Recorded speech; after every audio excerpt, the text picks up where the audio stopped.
Hi, welcome back. Today we're going to cover the Customs Act, the Excise Act, and the Immigration and Refugee Protection Act. Again, these are going to be one-take videos, so please bear with me. I'm doing it a little different than I did the provincial stat videos. I'm doing this one off my iPad, and I'm going to then transfer it over here. So anyway, I won't bog you down with the technicalities. But anyway, this is for our Criminal Code and Fed Stats class. Don't forget, our final exam will be on Monday, April 13th. It will be an open book exam. It will be available online from 12 noon, or from 9 a.m. to 12 noon. That's the only time period that you have to write it, and you're going to have to forward it to me. More details will follow. The remainder of the semester in federal stats. Today we're going to do the Customs Act, the Excise Act, the Immigration and Refugee Protection Act. Next Monday we will be doing the Controlled Drugs and Substances Act. And on April 6th, Monday, April 6th, we will be doing the Firearms Act. At the end of each class, from 11:30 to 12 noon, is the only time period that you're going to have to do the final 3 quizzes. So make sure you are online and you do the quizzes at that time. Things are crazy and they're hectic, so if you don't write them during that time period, I'm sorry folks, there's nothing I can do. All right, we'll start off with the Customs Act, the Excise Act, and the Immigration and Refugee Protection Act. It is the Canadian Border Services Agency that is primarily responsible for enforcing these 3 acts. However, other law enforcement people can enforce them, primarily the RCMP. The RCMP are federal police officers, so they are automatically excise officers, customs officers, immigration officers. Any federal statutes the RCMP can enforce. Prior to 2003, the Canada Border Services was made up of 3 separate agencies. This was Canada Customs and Revenue Agency, Immigration Canada, and the Canadian Food Inspection Agency. If you've ever been to the airport, you see a little beagle walking around sniffing people's suitcases. That dog would, in the past, have belonged to the Canadian Food Inspection Agency, and basically they are looking for raw meat in people's luggage, live animals like turtles, different kind of eggs, and things like that. So what is the difference between customs and excise? Essentially, customs applies to all goods that you want to bring in or import into Canada. This would include alcohol and tobacco. This would also include t-shirts, Kleenex, coffee mugs, high chairs. Anything that you bring in is subject to customs duties, and you have to declare it. It doesn't mean you're going to have to pay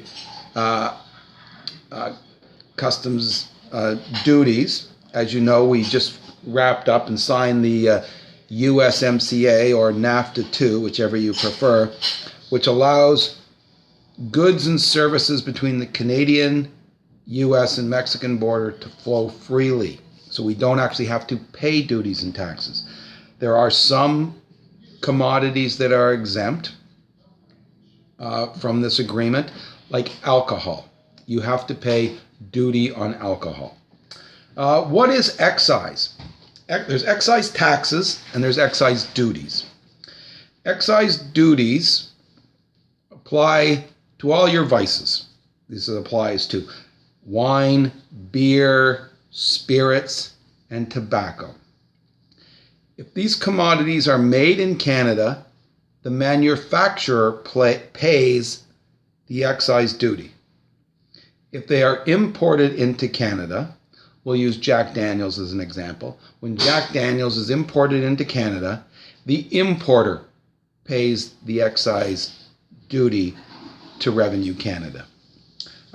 Excise taxes, these are not as well known, but if you buy a Tesla, for example, that is a fuel efficient car, that excise taxes are have to be paid. So this is paid by Tesla dealerships in Canada. Also, all our car air conditioning is subject to excise taxes. I know this is riveting stuff. But that is the reason why our alcohol is so expensive, because it's the excise taxes that we are paying on it. It is actually cheaper to make pop than it is to make beer, but beer is significantly more expensive because of all the taxes we pay on it. So what is the primary purpose of the Canada Border Services? It is to protect our border.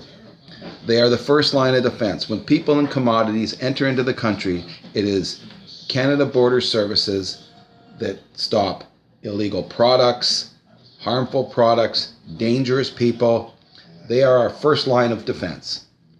Why is it important?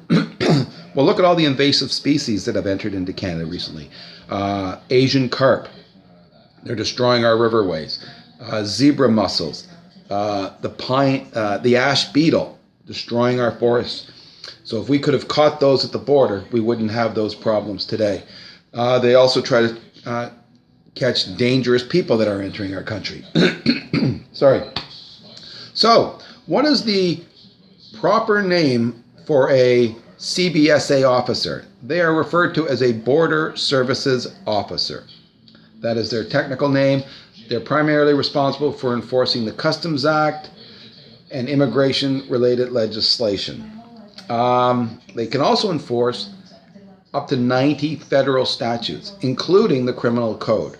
So if you enter into Canada and you are impaired, a BSO, a Border Services Officer, can arrest you for impaired driving. Their mandate is primarily to facilitate the free flow of goods into Canada, while at the same time stopping things that are harmful to Canada and the Canadian economy. Here's a good question for you. If you enter into Canada and you have a cell phone, do you have to surrender your password to a Border Services Officer? And if you said yes, you are correct. When you enter Canada, you have to remember, when you enter Canada, it is you who is engaging law enforcement or police. So when you engage with the police or a Border Services Officer, you have voluntarily agreed to follow all the rules that go with that. So you have to give up your passwords to your computer, your cell phone. And there's a case, R versus Filion. It hasn't gone to the Supreme Court, so it's yet to be tested at the Supreme Court level, but at a lower court level, they have said that if you engage with Canada Border Services, you do have to surrender your passports.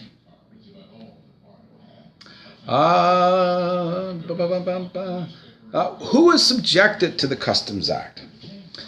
There are three different people who are subjected to the Customs Act.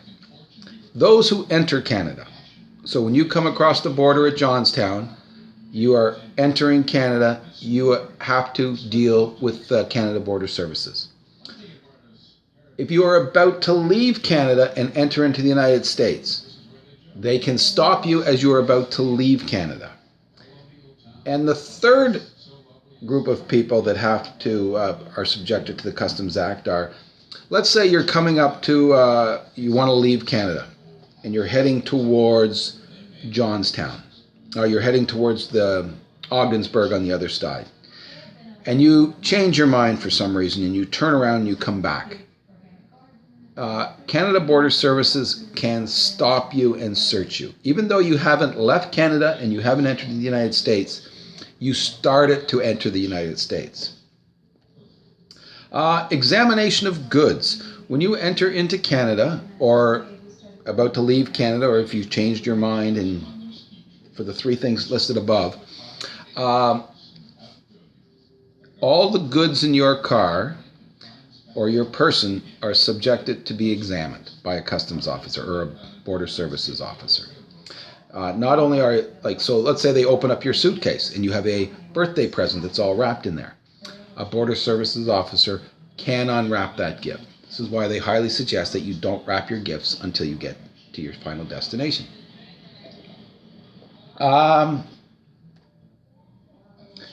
What if you fail to report to customs? It is an offense. If any of you are boaters, you will know that there are call-in stations all along the border. So you don't actually have to go to a port of entry, but you do have to notify Canada Customs or CBSA that you have entered the country. If you don't, it is an offense. You only have to report to CBSA, though, if you touch land. So if any of you are boaters and you're out in the middle of the St. Lawrence, you don't know where the border is, you're going back and forth and back and forth. You don't have to call every time you cross an imaginary line out on the St. Lawrence. However, if you touch land, you are obligated to notify Canada Border Services. Search of a person. If you come across the border, they do have the right to search your person. If they are going to do a more intrusive search, let's say you have secreted something on your person, and secreted means you have either swallowed something illegal to smuggle it across, or you have inserted it somewhere on your body. I will leave that up to your imagination. So if you have secreted something on your body, you can be detained and held and brought to see a medical practitioner who can wait until you pass these whatever you have smuggled in. Having said that, people often go to foreign countries and they will smuggle in drugs. And how do they smuggle in drugs? They will swallow the drugs. And it is quite the process. You have to wrap them in, generally they wrap them in condoms, they wrap them in electrical tape, then they will re-wrap them again in some kind of plastic sheathing. And the reason being is once these things hit your stomach acid immediately goes to work on it. And if they pop, well, the good point is it will be a quick and easy death because you will overdose almost instantaneously. Search of a person. Males can search males, females can search females. If you disagree with the Border Services officer's assessment of you and you do not want to be searched, you can call for a supervisor. The supervisor will come, and the supervisor has one of three choices. He or she can search you, they can order the original BSO or another BSO officer to search you, or they can let you go. Chances are you are not going to be let go. They will take the opinion or the assessment of the original Border Services officer. Anything that you bring into Canada is subject to search. If you abandon something in a customs area, this often happens at international airports, train stations, bus stations, where people will come into the country smuggling something illegal, and for some reason they get spooked. They think the police are there, they think they're being watched, and they will just walk away from their suitcase. So anything that is left behind is subject to search by a Border Services officer. Seizure. Anything that you do not declare at Canada Customs is subject to seizure. But let's say that you go on a holiday and you buy 15 t-shirts for all your friends. And you come across the border and you don't want to pay duty on these t-shirts that you've bought. They are subject to seizure. However, they do not have to seize them. They can just return them to you. They can make you pay a fine in lieu. But it does get a little tricky. If you smuggle anything into Canada, whatever you use to smuggle it into Canada is also subject to seizure. So let's say your car is subject to seizure. If you have a trailer, it is subject to seizure. Your suitcase, whatever you have used to smuggle goods into Canada, is subject to seizure. Can you appeal a decision by a Border Services officer? Yes, but you only have 3 months in which to make that decision. How many goods are designated goods under the Customs Act that you have to declare when you arrive at the border? Well, folks, there are 27 chapters entailing 1,772 pages of goods. So this includes everything from computers to furniture to Kleenex to shovels to t-shirts to glasses. Everything that you can imagine has to be declared when you enter the Canadian border. Custom tariffs provision. These is on the big three. Every time you come across the border, what do you generally ask? Any firearms, tobacco, or alcohol? Just keep going here. How long after you have brought goods into Canada does the Canada Border Services have to go after those goods? 6 years. So if you smuggle something in today, you're not free and clear until 6 years down the road. An ascertained forfeiture. What is an ascertained forfeiture? This is when you've brought something into the country that is either impractical or can't be located by CBSA. Let's say you smuggle in jewelry. These are small, expensive, high-priced items. CBSA can prove that you brought them into the country, but they don't know where they are. They can fine you in lieu of not finding the objects. This also applies to, let's say you're a snowbird. It's coming quicker than you think, folks. You guys are snowbirds and you're all living down in Florida. You have a trailer and you've installed an air conditioning unit into your trailer.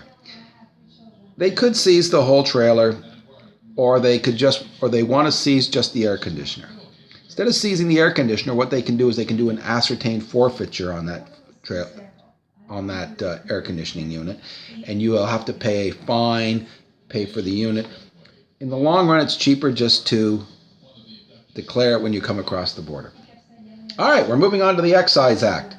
The Excise Act is primarily paid, excise duties are primarily paid on spirits, wine, beer, and tobacco products. That's why these things are so expensive.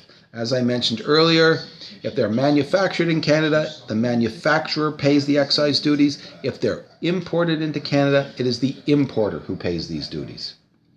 Excise taxes are paid on things like fuel-efficient vehicles, automobile, air conditioners, and petroleum products like gasoline. That is why gas is so much more expensive in Canada than it is in the US. That's why Canadians often cross the border or go to a reserve to buy their gas because they're not paying excise on their gasoline. Who's primarily responsible for maintaining our border and the Excise Act? CBSA and the RCMP are the law enforcement agencies that are primarily responsible. Who is an excise officer? CBSA officers, excise tax officers, and RCMP officers.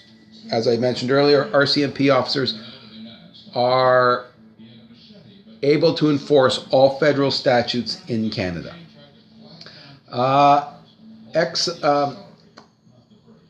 BSOs, Border Security Services officers, are peace officers under Section 2 of the Criminal Code.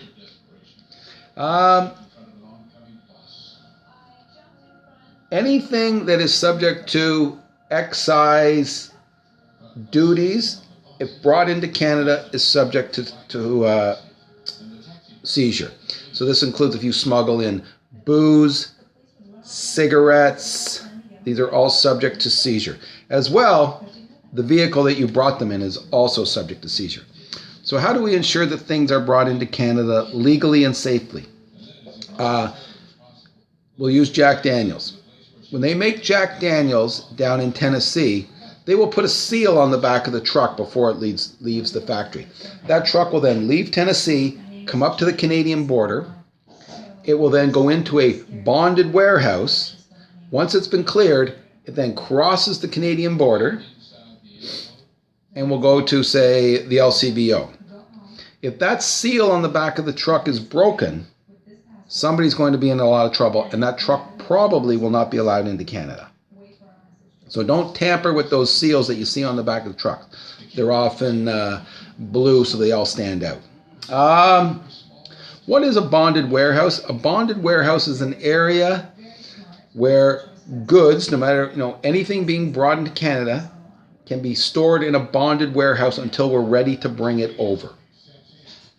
Are you bondable?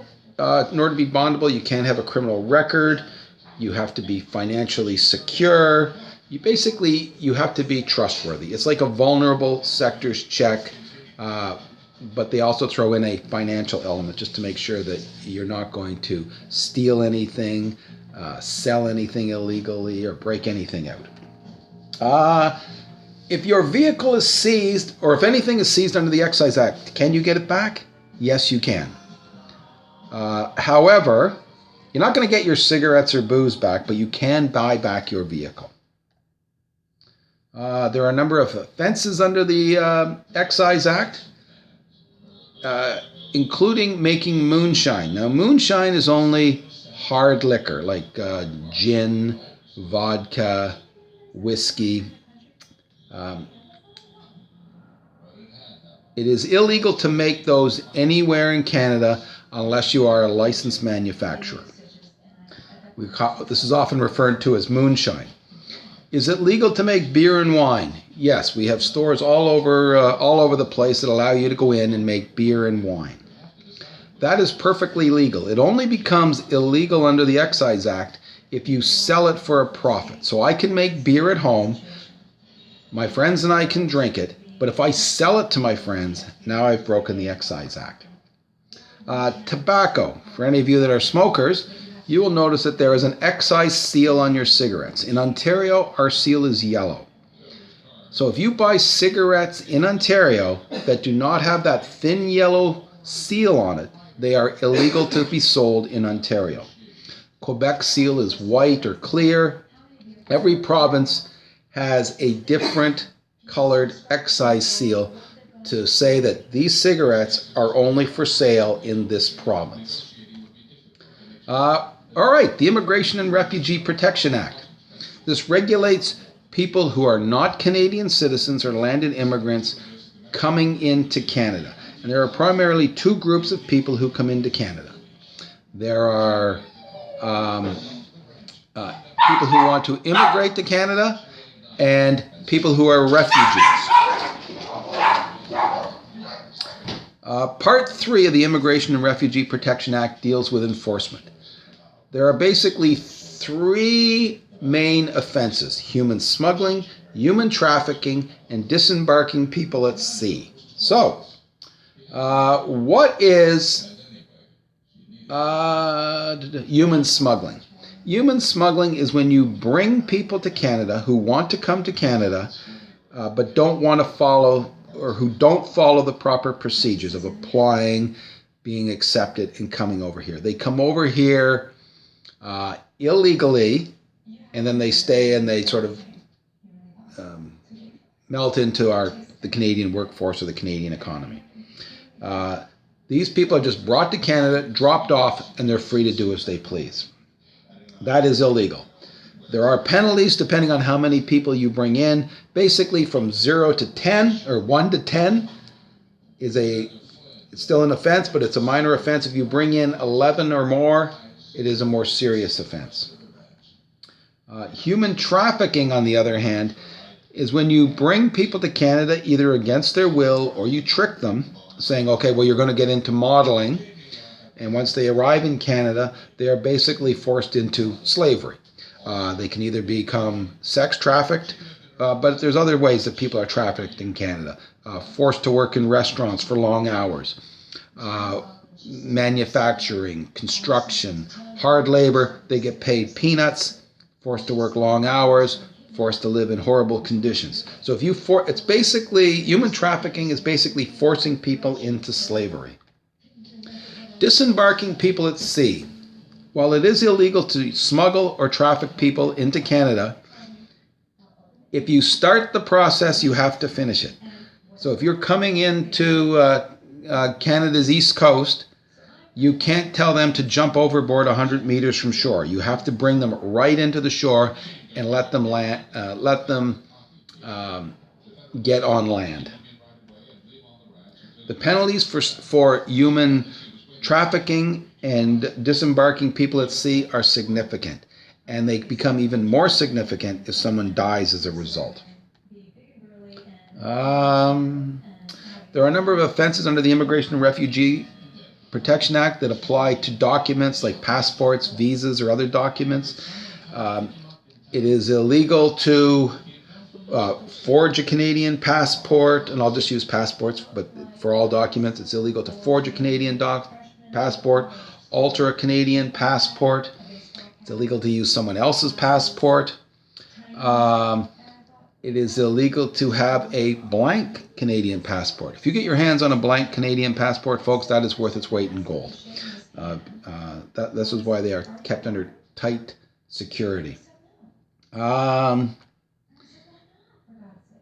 If you've entered Canada and you are being detained, and when I say detained, it is not like you don't go to jail. They generally put you up in a hotel until your immigration hearing comes up. But if you are being detained and you escape or you leave, that is a more serious offense. There are a number of offenses relating to border security officers. It is illegal to bribe a BSO. It is illegal for a BSO to accept a bribe. It is illegal to impersonate a border security officer. And it is illegal to obstruct a border security officer. It is illegal to counsel anyone to contravene any part of the Immigration and Refugee Protection Act. Having said all that, if you are a refugee fleeing another country and you're coming to Canada, none of these rules apply to you. So if you are fleeing, say, Syria, and you arrive in Canada with a forged passport, that is completely legal. If you are fleeing London, England, and you come to Canada with a forged passport, that is illegal. Offense-related property. Anything that you use to contravene the Immigration and Refugee Protection Act is illegal. So if you smuggle people in a boat, in a van,